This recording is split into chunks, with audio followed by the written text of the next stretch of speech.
The restaurant shimmered with crystal lights and quiet laughter as the city's elite filled every corner.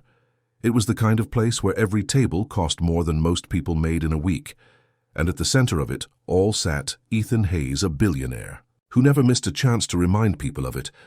His voice carried across the room as he told another one of his stories about winning deals and crushing competition.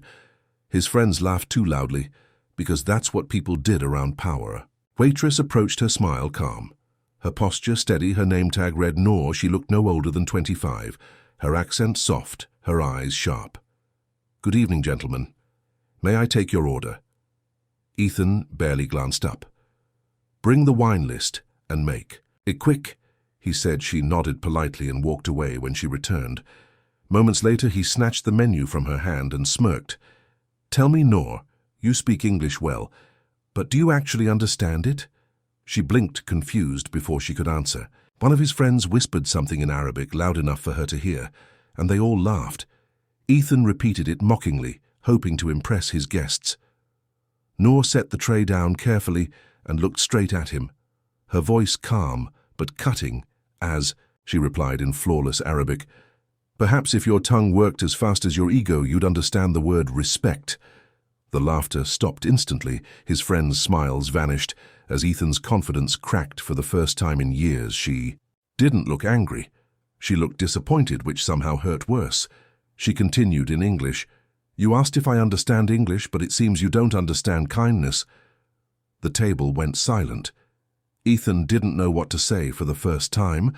He had no comeback. She turned gracefully and walked away, leaving him staring at the floor, the echo of her words louder than any insult he had ever received that night. His friends changed the topic quickly, but he didn't hear a thing. All he could think about was the calm, steady voice of the woman who had just taught him a lesson in every language that mattered. The next morning, Ethan couldn't shake her words out of his head. He sat in his office, surrounded by glass and silence, the city, skyline stretching endlessly beyond his window, but none of it felt impressive anymore.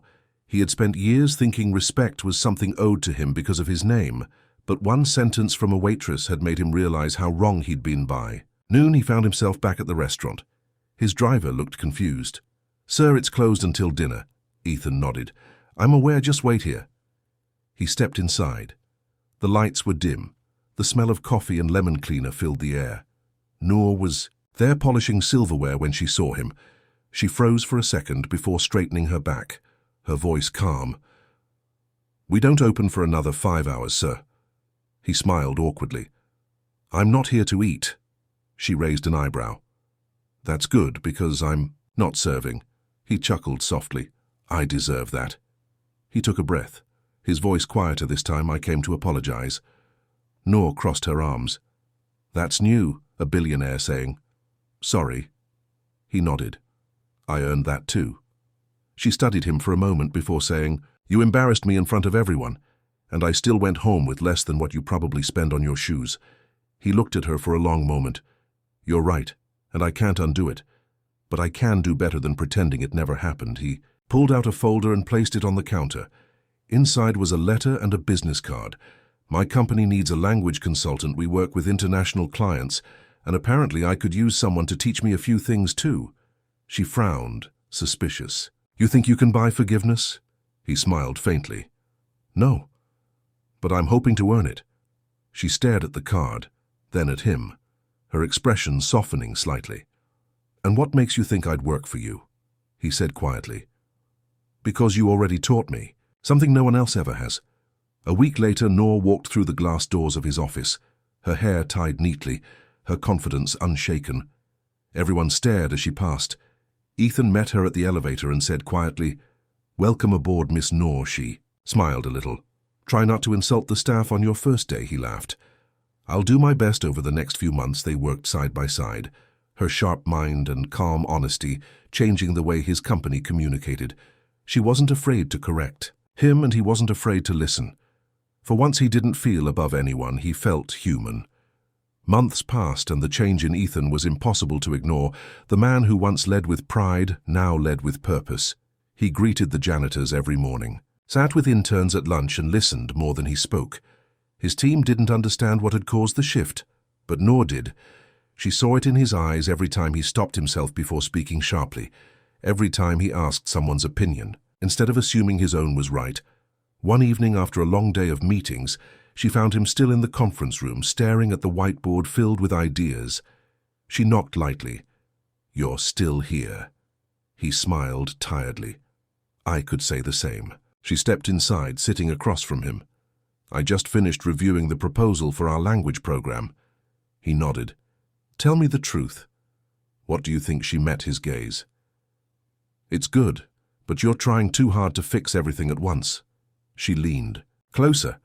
"Sometimes people don't need you to change the world, Ethan. They just need you to change how you see it." He looked at her quietly for a long moment, before speaking softly. "You know, I used to think power meant being the loudest in the room. Now I think it's the quiet moments that matter most." She smiled. "Exactly, silence doesn't mean weakness, it means you're listening." He chuckled. "Maybe that's why I can't stop listening to you." Her expression softened. "You've learned a lot." He grinned. "Only because my teacher never let me forget my mistakes." She shook her head, smiling. "You've come a long way from the man who mocked a waitress." He looked at her seriously. "I wouldn't be standing here without that waitress." Noor crossed, her arms teasing. "And what would you call her now?" He smiled gently. "The woman who changed everything." Under her guidance, his company launched a global initiative funding language education for refugees and underprivileged students. It wasn't about image or headlines. It was real change, the kind that grows from humility. A year later, the foundation held its first event. Noor stood on stage speaking fluently in 6 languages, while the crowd listened in awe. Ethan watched from the front row, his chest tight with pride. She ended her speech with the words, "Respect doesn't need translation, it needs heart." The room erupted in applause. She looked at him through the crowd, and their eyes met the same quiet understanding passing between them that had begun in a restaurant full of laughter and arrogance. That night, as they stood under the city lights, he said softly, "You turned my mistake into a movement." She smiled. "Maybe some mistakes are just lessons waiting to happen." He looked at her, like a man finally fluent in something beyond words, and said, "Then I guess you were the language I was meant to learn." Years later, the restaurant that had once been a stage for arrogance became a symbol of how change begins in the quietest moments. Ethan and Noor bought it together, not to turn a profit, but to preserve the place where humility first spoke its truth. The walls were painted soft gold, the tables filled with students from around the world, scholarship recipients from their foundation, laughing and learning in different languages. The hum of conversation sounded like music. Ethan stood behind the counter, wearing an apron, something no one would have believed years ago. Noor handed him 2 cups of coffee, smiling. "You still make terrible espresso," he grinned. "You still remind me every day," she laughed softly. "Someone has to keep you humble." He looked at her warmly. "You already did that. The moment you called me out in front of everyone." She shook her head. "The world called you powerful. But I just saw a man who needed to remember his heart." He smiled. "Maybe that's why I listened." Their foundation had grown into something far greater than either imagined programs across continents, connecting people through understanding, not money. When reporters asked what inspired it, Noor always said the same thing.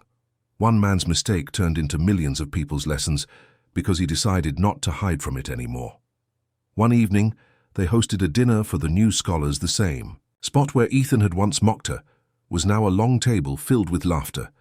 Noor raised a glass and said, "In every language, there's one word that means the same thing, no matter where you go. Kindness." He looked at her with quiet pride, lifting his own glass. "To the woman who translated my silence into something worth hearing," she smiled. "To the man who finally learned that respect is the only universal language." As the night ended and the guests began to leave, they stayed behind, sitting in the golden light of their restaurant, the city alive outside the window. Ethan said softly, "You know, Noor, if you hadn't spoken that night, I'd still be the man who thought power was volume." She turned to him, her eyes gentle. "Maybe you just needed someone to whisper the truth." He smiled, leaning closer, his voice low and steady. "Then I'm glad that whisper found me."